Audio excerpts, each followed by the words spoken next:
খাগড়াছড়ি লক্ষ্মীছড়ি উপজেলার বর্মাছড়িতে আর্য কল্যাণ বনবিহার নামে একটি বৌদ্ধ ধর্মীয় প্রতিষ্ঠানের জায়গায় সেনা ক্যাম্প নির্মাণ প্রচেষ্টার প্রতিবাদে ও মোতায়েনকৃত সেনাদের প্রত্যাহারের দাবিতে গণবিক্ষোভ করেছে বর্মাছড়ি এলাকাবাসী।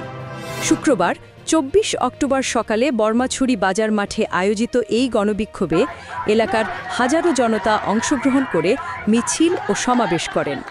সমাবেশে তারা সেনা ক্যাম্প চাই না বলে স্লোগান দেন এবং বিভিন্ন প্ল্যাকার্ড প্রদর্শন করেন।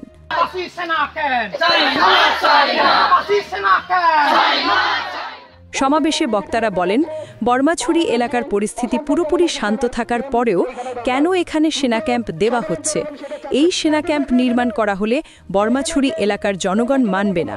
তারা ধর্মীয় প্রতিষ্ঠানের জায়গা দখল করে সেনা ক্যাম্প নির্মাণ প্রচেষ্টার তীব্র নিন্দা ও প্রতিবাদ জানান। সমাবেশে বর্মাছড়ি ইউনিয়ন পরিষদ চেয়ারম্যান সুইচালা চৌধুরী, লক্ষ্মীছড়ি উপজেলা মহিলা ভাইস চেয়ারম্যান শিউলি মার্মা, ফটিকছড়ি ইউনিয়ন পরিষদ চেয়ারম্যান উষাতন চাকমা সহ এলাকার গণ্যমান্য ব্যক্তিবর্গ উপস্থিত ছিলেন।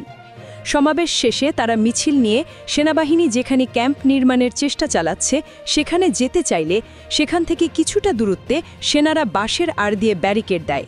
এতে সেনাবাহিনী ও জনগণের মধ্যে মুখোমুখি অবস্থার সৃষ্টি হয়।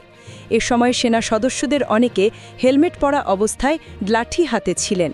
পরে এলাকাবাসীর সাথে সেখানে দায়িত্বরত সেনা কর্মকর্তা কথা বলেন এবং এলাকাবাসীর পক্ষ থেকে সেখানে ক্যাম্প নির্মাণ বন্ধ ও মোতায়েনকৃত সেনাদের প্রত্যাহারের দাবি জানিয়ে উক্ত সেনা কর্মকর্তার নিকট চট্টগ্রামের ২৪ পদাতিক ডিভিশনের জিওসির বরাবরে একটি স্মারকলিপি হস্তান্তর করেন।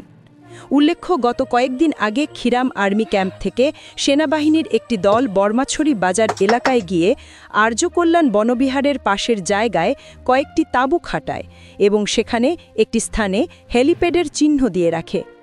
২২ অক্টোবর সকাল থেকে তারা সেখানে ক্যাম্প নির্মাণের জোর প্রচেষ্টা শুরু করে এবং ২৪ অক্টোবর সকালে সেখানে আরও অন্তত ১৮০ জন সেনা সদস্য উপস্থিত হয় এবং ড্রোন উড়িয়ে এলাকায় নজরদারি করে।